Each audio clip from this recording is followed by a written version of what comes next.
मुस्लिमीन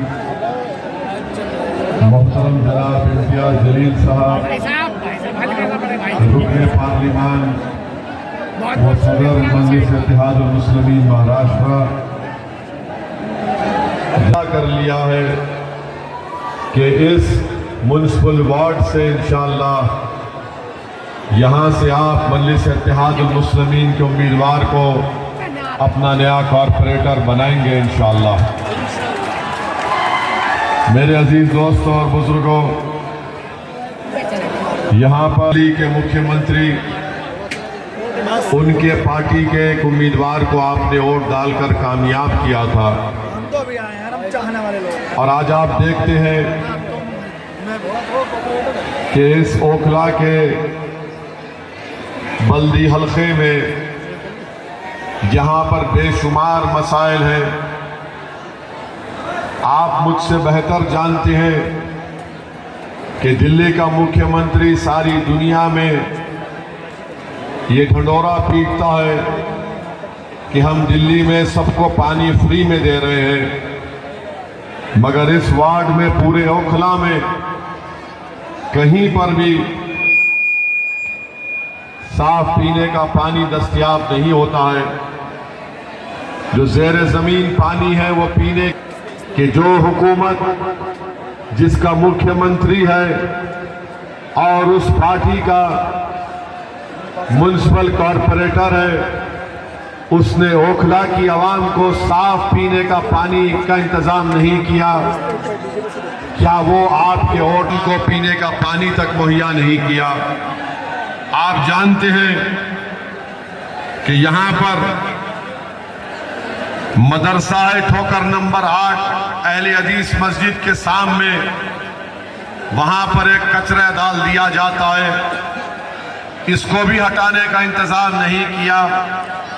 बल्कि आप ये भी जानते हैं मेरे अजीज दोस्तों और बुजुर्गों कि अबुल फजल एरिया में वहां पर भी एक डंपिंग यार्ड बना दिया गया और रोड पर कचरा डाल दिया जाता है, जिसकी बदबू से तमाम आवाम परेशान रहती है। एक और गार्बेज डंप यार्ड बना दिया गया अल शिफा हॉस्पिटल अबुल फजल एरिया में, यहां पर भी खुली मोहरियां हैं। अब आप अंदाजा लगाइए कि क्या क्या तकालीफ का सामना आपको नहीं करना पड़ता। 2007 में ओखला में एक गवर्नमेंट हॉस्पिटल बनाने का ऐलान हुआ और 2007 के बाद ऐसे 4 अस्पताल गैर मुस्लिम इलाकों में बन गए, मगर ओखला में सरकारी अस्पताल अब तक नहीं बना। और सरकार केजरीवाल की है और कॉरपोरेटर उन्हीं की पार्टी का है। शाहीन बाग में खुली ड्रेन है, रोड नहीं है बल्कि रोड पर खड्डे ज्यादा हैं। आप बताइए कि फिर 4 दिसंबर के दिन आप कैसे यहां पर उनको वोट दे सकते हैं? ओखला में अगर कोई अपने घर की तामीर करता है तो उसको रुश्वत देना पड़ता है, रुश्वत वर्दी वाले को भी देना पड़ता और एमसीडी के लोगों को भी और कॉरपोरेटर के लोगों को भी। तो कोई घर की तामीर नहीं कर सकता बगैर रिश्वत दिए। और आप इस बात को जानते हैं कि एक बाज़ाब्ता एक रिसर्च हुई, स्टडी हुआ, उस स्टडी का नाम ये था कि early educational marginalisation for Muslim children in India, N analysis of nursery school admission in private schools of Delhi. Muslim children who applied to private unaided schools in Delhi at nursery level, only less than 3% of children got admission. माने ये study हुई है जिसमें ये साबित कर दिया गया कि जो लोग ओखला से अपनी बच्चों को और बेटियों को और बेटों को नर्सरी लेवल पर स्कूल में एडमिशन दिलाना चाहते हैं प्राइवेट स्कूल में, तो सिर्फ 3% मुसलमानों को एडमिशन मिलता है।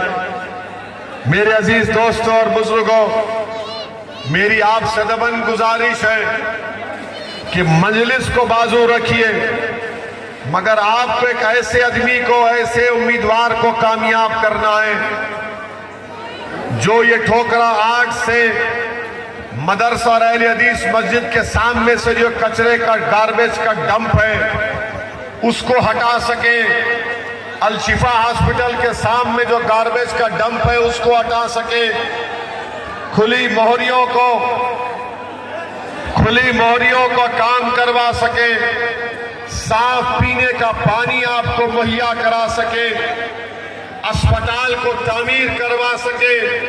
सिर्फ मोहल्ला क्लिनिक से काम नहीं होता है, अस्पताल की एक अहमियत है, इसकी एक स्पेशलिटी होती है।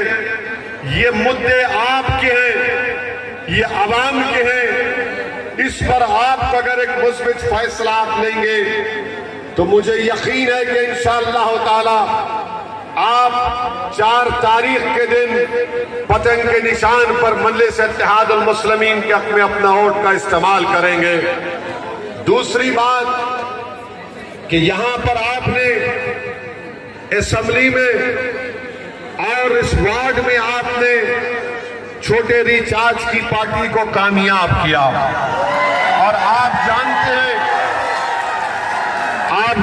हैं कि दिल्ली के मुख्यमंत्री कितना झूठ बोलते हैं सेकुलरिज्म के बारे में। मेरे ख्याल से अगर लंबा फेंकने का अगर कंपटीशन होगा कि कौन सबसे ज्यादा फेंकता है, मोदी फेंकता है या केजरीवाल फेंकता है, तो मुझे लगता है कि दोनों बराबरी पे आ जाएंगे झूठ बोलने और फेंकने में। यही दिल्ली का मुख्यमंत्री था जब यहां पर फसाद हुआ, तो फसाद जब हो रहा था एक स्टेटमेंट दिखा दो दिल्ली के चीफ मिनिस्टर का जो फसाद को कंट्रोल करने के लिए, कम्युनल राइट को रोकने के लिए था।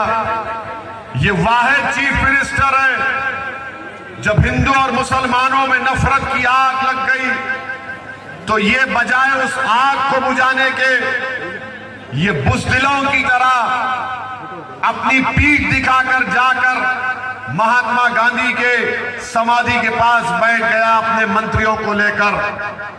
अरे अगर गांधी का तू भक्त था तो तू आता इस इलाके में, तो सब समाज के पास जाकर तुम कहते कि भाइयों शांति को बरकरार रखो, ये नफरत ठीक नहीं है। मगर ये मुख्यमंत्री बुज़दिल था, भाग गया। यही मुख्यमंत्री था जब शाहीन बाग का आपने तारीखी एहतजाज किया जिसमें आपके एहतजाज से सारे मुल्क के लोगों को एक नई क़ुव्वत मिली, एक नई तवानाई मिली। यही मुख्यमंत्री का बयान आपने सुना होगा कि केजरीवाल चीफ मिनिस्टर ने कहा था अगर मेरे अख्तियार में होता तो मैं शेता। केजरीवाल अगर तुझ में हिम्मत नाम की चीज नहीं है तो बुज़दिल है, अगर हिम्मत है तो आजा चुनाव से पहले ओखला में बता तूने ओखला के लिए क्या किया। शाहीन बाग को आता तो हमारी वो बुजुर्ग माए तुझे हाथों हाथ दे लेती, तो इसलिए नहीं आया यहां पर। आओ मुख्यमंत्री केजरीवाल, आओ ओखला को आओ, आकर रिपोर्ट दो तुम्हारी कि तुमने ओखला में क्या किया। चुनाव से पहले आकर दिखाओ।